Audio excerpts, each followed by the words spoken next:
Hi hello ನಮಸ್ಕಾರ ಸ್ನೇಹಿತರೆ. ದತ್ತಾಬಾಯಿಗೆ ಏನಾಗೋಯ್ತು? ದೃಷ್ಟಿ ಬೆಚ್ಚು ಬಿದ್ದದ್ದು ಯಾಕೆ? ದೃಷ್ಟಿಯ ಹಾರ್ಟ್ ಬ್ರೇಕ್ ಹಾಗೆ ಹೋಯ್ತಾ?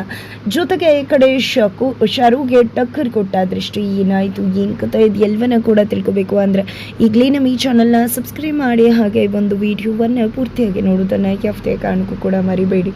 ಇಲ್ಲಿ ಶರು ಏನು ದೃಷ್ಟಿ ಮನೆಗೆ ದತ್ತಾಬಾಯಿಗೆ ಹೋಗೋದಕ್ಕೆ ಒಪ್ಕೊಂಡ್ರು. ಆದ್ರೆ ಆಕೆಯ ಇಂಟೆನ್ಷನ್ನೇ ಬೇರೆ ಇತ್ತು. ಮಾಸ್ಟರ್ ಸ್ಟ್ರೋಕ್ ಕೊಡಬೇಕು ಅಂತಾನೆ ಇಲ್ಲಿ ಶರು ದೃಷ್ಟಿ ಮನೆಗೆ ದತ್ತಾಬಾಯಿಗೆ ಹೋಗೋದಕ್ಕೆ ಒಪ್ಕೊಂಡಿದ್ದು. ಈ ಕಡೆ ದೃಷ್ಟಿ ಅವರ ಮನೆಗೆ ಹೋಗಿ ದತ್ತಾಬಾಯಿ ಬರುವಿಕೆಯನ್ನು ವೇಟ್ ಮಾಡ್ತಿದ್ದಾಗ ಈ ಕಡೆ ದತ್ತಾಬಾಯಿ ಮತ್ತಿನಲ್ಲಿ ಎಂಟ್ರಿ ಕೊಡ್ತಾರೆ. ಬಟ್ ಯಾರಿಗೂ ಗೊತ್ತಾಗೋದಿಲ್ಲ. ಆದರೆ ಇಲ್ಲಿ ದತ್ತಾಬಾಯಿ ಕುಡ್ತಿದ್ದಾರೆ ಅಂತ ಹೇಳಿ ಸೈಲೆಂಟ್ ಬಜರಂಗಿ ಅನ್ಕೊಂಡಿದ್ದಾರೆ. ಬಜರಂಗದ ತದನಂತರ ಗೊತ್ತಾಗುತ್ತೆ ದತ್ತಾಬಾಯಿ ಕುಡ್ದಿಲ್ಲ, ಬೇರೆ ಏನೋ ಕುಡ್ತಿದ್ದಾರೆ ಅಂತ. ಬಟ್ ಮತ್ತಲ್ಲಿ ಇರೋದ್ರಿಂದ ಅವ್ರ ಮನೇಲಿ ಅವಮಾನ ಆಗ್ಬೋದು, ಹೆಡ್ವಟ್ ಆಗ್ಬೋದು ಅಂತ ಯೋಚನೆ ಮಾಡಿದ ಬಜರಂಗಿ ಸೈಲೆಂಟ್ ಜೊತೆ ದತ್ತಾಬಾಯಿನ ದೃಷ್ಟಿ ಮನೆಗೆ ಕಳಿಸ್ತಾರೆ. ದೃಷ್ಟಿ ಮನೆಯಲ್ಲಂತೂ ಫುಲ್ ಖುಷಿ ಆಗ್ಬಿಡುತ್ತೆ. ಎಲ್ಲರೂ ಕೂಡ ಮಂಗಳಾರತಿ ಮಾಡಿ ಆರತಿ ತೆಗೆದು ಇಲ್ಲಿ ದತ್ತಾಬಾಯಿನನ್ನು ಒಳಗಡೆ ಕರ್ಕೋತಾರೆ. ಆದರೆ ಇಲ್ಲಿ ಶರು ದತ್ತಾಬಾಯಿಗೆ ಜ್ಯೂಸ್ನಲ್ಲಿ ಮತ್ತು ಬರೋ ಔಷಧಿನ ಮಿಕ್ಸ್ ಮಾಡ್ತಾರೆ. ಕುಡಿದು ಹೋಗಬಾರ್ದು ಅಂತ ಯೋಚನೆ ಮಾಡಿದ ದತ್ತಾಬಾಯಿಯನ್ನು ಮತ್ತು ಬರೋ ಔಷಧಿನ ಮಿಕ್ಸ್ ಮಾಡಿರೋ ಜ್ಯೂಸನ್ನು ಕುಡಿಸಿ ಮತ್ತೇರಿರೋ ಹಾಗೆ ಮಾಡ್ತಾರೆ ಶರು. ಅದರ ಮುಖಾಂತರ ದೃಷ್ಟಿ ಮನೆ ಯಾವ ಫಂಕ್ಷನ್ ಕೂಡ ಕರೆಕ್ಟಾಗಿ ನಡಿಬಾರ್ದು, ದತ್ತಾಬಾಯಿ ಅದನ್ನು ಹಾಳು ಮಾಡಬೇಕು ಅನ್ನೋದು ಶರು ಇಂಟೆನ್ಷನ್ ಆಗಿದೆ. ಆದರೆ ಶರು ಪ್ಲಾನ್ ಉಲ್ಟಾ ಹೊರ್ತಿದೆ ಅಂತಾನೆ ಹೇಳ್ಬೋದು. ಅಲ್ಲಿ ದತ್ತಾಬಾಯಿ ಕೋಪ ಮಾಡ್ಕೋತಿಲ್ಲ, ಅವಮಾನ ಮಾಡೋಕ್ಕೆ ಮುಂದಾಗ್ತಿಲ್ಲ, ತಮ್ಮ ಕಂಟ್ರೋಲಲ್ಲಿ ಇದ್ದಾರೆ, ಆ್ಯಕ್ಟಿವ್ ಆಗ್ತಿದ್ದಾರೆ. ಯಾಕಂದರೆ ತನ್ನ ಪ್ರಜ್ಞೆ ತಪ್ಪಬಹುದು ಮತ್ತೇರಬಹುದು ಅಂತ. ಜೊತೆಗೆ ಆ ಒಂದು ಮನೆಯಲ್ಲಿ ಎಲ್ಲರೂ ಕೂಡ ಸೇರಿಕೊಂಡು ದತ್ತಾಬಾಯಿ ಬಂದಿರೋ ದಿನಾನೇ ಯುಗಾದಿ ಹಬ್ಬ ಅಂತ ಹೇಳಿ ಯುಗಾದಿ ಹಬ್ಬವನ್ನು ಆಚರಿಸ್ತಿದ್ದಾರೆ. ದತ್ತಾಬಾಯಿನ ಪ್ರೀತಿಯಿಂದ ಸ್ವಾಗತಿಸ್ತಿದ್ದಾರೆ, ಆರಾಧಿಸ್ತಿದ್ದಾರೆ, ಆಧರಿಸ್ತಿದ್ದಾರೆ. ಇದೆಲ್ಲವನ್ನ ಕೂಡ ನೋಡಿದ ದತ್ತಾಬಾಯಿಗೆ ಅನಿಸುತ್ತೆ, ಹೌದಲ್ವಾ, ನಿಜವಾಗ್ಲೂ ಅವರು ನಾನು ಬಂದಿರೋ ದಿನ ಯುಗಾದಿ ಹಬ್ಬ ಆಚರಿಸ್ತಿದ್ದಾರೆ, ನನ್ನನ್ನು ಎಷ್ಟು ಪ್ರೀತಿ ಮಾಡ್ತಾರೆ, ಕಾಳಜಿ ಮಾಡ್ತಾರೆ.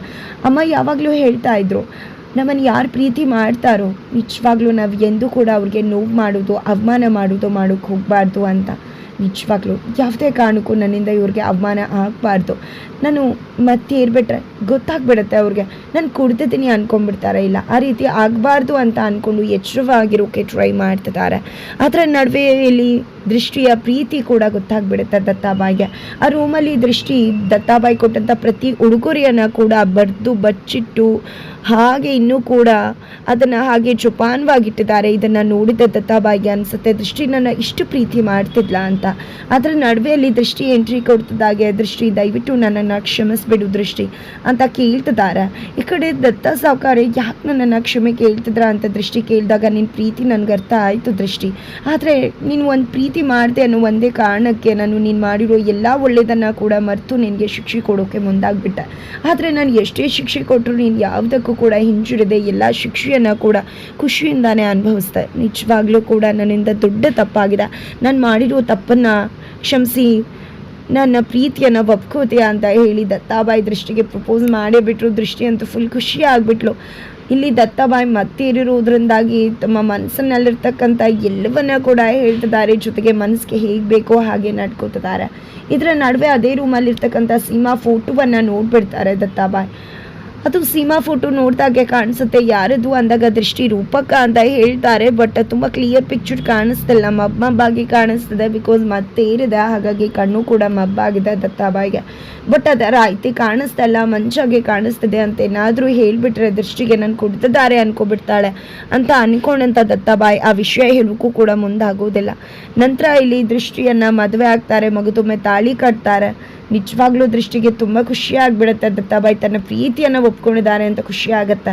ನಂತರ ದತ್ತಾಬಾಯಿ ಮತ್ತು ದೃಷ್ಟಿಗೆ ಊಟಕ್ಕೆ ಕೂರಿಸಿದಾಗ ಎಲ್ಲ ಒಟ್ಟಿಗೆ ಕೂರೋಣ ಅಂತ ಹೇಳಿ ನೆಲದ ಮೇಲೆ ಕೂತ್ಕೊಂಡು ಎಲ್ಲರೂ ಕೂಡ ಊಟ ಮಾಡ್ತಾರೆ. ತದನಂತರ ಇಲ್ಲಿ ಅತ್ತಿ ಮಾವನ ಕೂರಿಸಿ ನಾನೇ ಊಟ ಬಡಿಸ್ತೀನಿ ಅಂತ ಹೇಳಿ ದತ್ತ ಪ್ರೀತಿಯಿಂದ ಚೆನ್ನಮ್ಮ ಮತ್ತು ಮಹಾದೇವ್ ಅವ್ರಿಗೆ ಊಟ ಬಡಿಸೋಕೆ ಮುಂದಾಗ್ತಿದ್ದಾರೆ. ಇದರಿಂದ ದೃಷ್ಟಿ ಕೂಡ ತುಂಬ ಖುಷಿ ಪಡ್ತಾಳೆ. ಅವಳು ಕೂಡ ಊಟ ಬಡಿಸೋಕೆ ಮುಂದಾಗ್ತಿದ್ದಾಗೆ ಇಲ್ಲಿ ದತ್ತಾಬಾಯಿ ಹಿಡಿತ ತಪ್ಪಿ ಫೈನಲಿ ಪ್ರಜ್ಞೆ ತಪ್ಪಿ ಬಿದ್ದೇ ಬಿಡ್ತಾರೆ. ಇದರಿಂದಾಗಿ ಎಲ್ಲರೂ ಗಾಬರಿ ಆಗ್ತಾರೆ. ಈ ಕಡೆ ಗಾಬರಿ ಆಗ್ತಿದ್ದಾಗೆ ಸೈಲೆಂಟ್, ಯಾರೂ ಗಾಬರಿ ಆಗುವ ಅವಶ್ಯಕತೆ ಇಲ್ಲ. ದತ್ತಾಬಾಯಿ ಕುಡ್ತಿದ್ದಾರೆ, ಸ್ವಲ್ಪ ಜಾಸ್ತಿನೇ ಕುಡ್ತಿದ್ದಾರೆ, ಹಾಗಾಗಿ ಪ್ರಜ್ಞೆ ತಪ್ಪಿದ್ದಾರೆ. ಮತ್ತೆ ಇಳಿತಿದ್ದಾಗೆ ಪ್ರಜ್ಞೆ ಬರುತ್ತೆ ಅಂದಾಗ ದೃಷ್ಟಿ ನಿಜವಾಗ್ಲೂ ಎಮೋಷ್ನಲ್ ಆಗ್ತಾಳೆ. ಏನೇ ಹೇಳ್ತಿದ್ರ ಸುಮ್ಮನಿರೋಣ ನೀವು ಅಂತ ಹೇಳಿದಾಗ, ಹೌದು ದೃಷ್ಟಿ ದತ್ತಾಬಾಯಿ ಕುಡ್ತಿದ್ದಾರೆ ಅಂದಾಗ ನಿಜವಾಗ್ಲೂ ದೃಷ್ಟಿಗೆ ಆಘಾತವಾಗಿಬಿಡುತ್ತೆ. ತುಂಬ ನೊಂದ್ಕೊಂಡು ಅಲ್ಲಿಂದ ಹೋಗ್ಬಿಟ್ಟು ರೂಮಲ್ಲಿ ಕಣ್ಣೀರು ಹಾಕ್ತಿರ್ತಾಳೆ. ಅಲ್ಲಿಗೆ ಅಮ್ಮ ಹೋಗಿದೆ, ಯಾಕಮ್ಮ ಅಳ್ತಿದ್ಯಾ ಅಂದಾಗ, ಅಮ್ಮ ನೀನು ಎಷ್ಟು ಆಸೆ ಪಟ್ಟಿದ್ದೆ ನನ್ನ ಅಳಿಯ ಮನೆಗೆ ಬರಬೇಕು, ಖುಷಿಯಿಂದ ಇರಬೇಕು ಅಂತ, ಆದರೆ ಎಲ್ಲ ಕೂಡ ಹಾಳಾಗೋಯ್ತಮ್ಮ ಅಂತ. ಎಲ್ಲ ಒಳ್ಳೇದೇ ಆಯ್ತಲ್ಲ, ಸಾವುಕಾರ ಎಷ್ಟು ಚೆನ್ನಾಗಿದ್ರು, ಯುಗಾದಿ ಹಬ್ಬವನ್ನು ಅವರೇ ನಮ್ಮ ಮನೇಲಿ ಜೊತೆಯಾಗಿ ನಿಂತು ಅವರು ಕೂಡ ಹಬ್ಬ ಮಾಡಿದರು, ಪ್ರೀತಿಯಿಂದ ನಮಗೆಲ್ಲ ಊಟ ಬಡ್ಸೋಕೆ ಹೋಗಿದ್ರು, ಎಷ್ಟು ಖುಷಿಯಿಂದ ಇದ್ದರು ಅಂತ ಹೇಳ್ತಿದ್ರು. ಅದು ಎಲ್ಲ ಕುಡ್ದಿದ್ದರಿಂದ ಮಾಡಿದ್ದಮ್ಮ, ಯಾವುದೋ ಮನಸ್ಸಿಂದ ಅಲ್ಲ ಅಂದಾಗ ಯಾರು ಹೇಳಿದ್ದು, ಅವ್ರು ಕುಡ್ದಿದ್ದಾರೆ ಅನ್ನೋದು ನಂಗೆ ಮೊದಲೇ ಗೊತ್ತಿತ್ತು. ಅವ್ರನ್ನ ಆರತಿ ತೆಗಿಬೇಕಾದ್ರೆ ಅವರು ಸೈಲೆಂಟ್ ಅವ್ರ ಜೊತೆ ಮಂಗಳಾರತಿ ಮಾಡ್ತಿದ್ದಾರೆ ಅಂತ ಮಾತಾಡ್ದಾಗಲೇ ನನಗೆ ಗೊತ್ತಾಗೋಯ್ತು.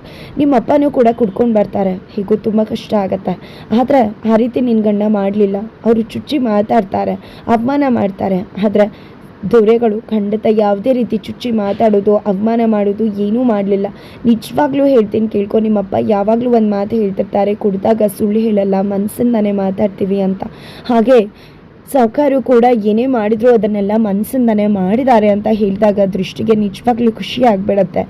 ತದನಂತರ ಸೈಲೆಂಟ್ ಮತ್ತು ದೃಷ್ಟಿ ದತ್ತಾಬಾಯಿನ ಮನೆಗೆ ಕರ್ಕೊಂಡು ಹೋಗ್ತಾರೆ. ಸ್ವಲ್ಪ ಪ್ರಜ್ಞೆ ಬಂದಿರುತ್ತೆ ಆಲ್ರೆಡಿ. ದತ್ತಾಬಾಯಿ ಎಲ್ಲರ ಮೇಲೂ ಕೂಡ ಕೋಪ ಮಾಡ್ಕೊಂಡು ಸಿಟ್ಟು ಮಾಡ್ಕೊತಿದ್ದಾರೆ, ನನಗೆ ನಡೆಯೋಕೆ ಆಗತ್ತೆ, ಬಿಟ್ಬಿಡಿ ನನ್ನನ್ನು ಅಂತ ಹೇಳಿದಾಗ ಸೈಲೆಂಟ್ ಕೂಡ ಬೇಜಾರು ಮಾಡ್ಕೊಂಡು ಹೋಗ್ತಾರೆ, ದೃಷ್ಟಿನೂ ಹೋಗ್ತಾರೆ. ನಂತರ ದತ್ತಾಬಾಯಿ ರೂಮ್ಗೆ ಹೋಗಿದ್ದೆ, ಏನಾಯಿತು ನನಗೆ, ಯಾಕೆ ನಾನು ಕುಡ್ದಿರ್ಲಿಲ್ವಲ್ಲ, ಆದರೂ ಯಾಕೆ ಈ ರೀತಿ ಆಯಿತು ಅಂತ ಹೇಳಿ ತನ್ನ ಮೇಲೆ ತಾನೇ ಸೆಟ್ ಮಾಡ್ಕೊತಿದ್ದಾರೆ.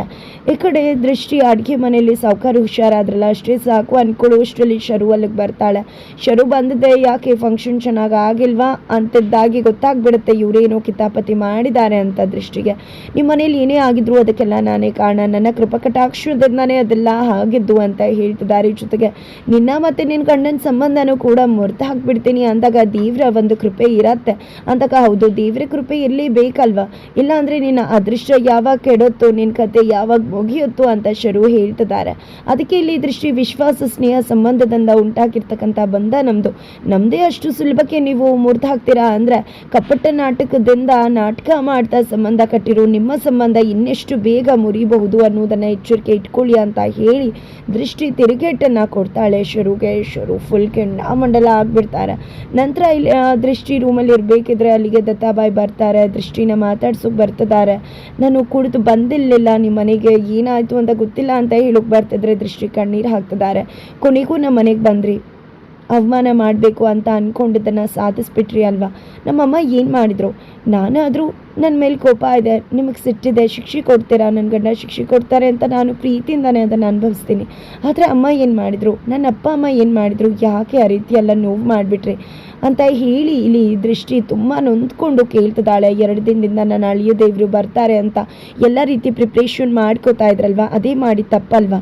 ನನ್ನ ಅಳಿಮಯ್ಯ ಬರ್ತಾರೆ ಅಂತ ಅವ್ರಿಗೆ ಎಷ್ಟು ಖುಷಿಯಿಂದ ಗಂಡ ಮಗಂಗೆ ಊಟ ಹಾಕ್ತೆ ನಿಮಗೆ ಕೊಡಬೇಕು ಅಂತ ಅದಕ್ಕೆ ಶಿಕ್ಷೆ ಕೊಟ್ರ, ನನ್ನ ಅಪ್ಪ ಅಮ್ಮಂಗೆ ಯಾಕಿಂತ ಶಿಕ್ಷೆ ಕೊಟ್ರಿ ಸಾವುಕಾರ ಅಂತ ಹೇಳಿ ಕೇಳ್ತಿದ್ದಾಳೆ ದೃಷ್ಟಿ, ಕಣ್ಣೀರು ಹಾಕ್ತಿದ್ದಾಳೆ. ದತ್ತಾಬಾಯಿ ಕೂಡ ಎಮೋಷನಲ್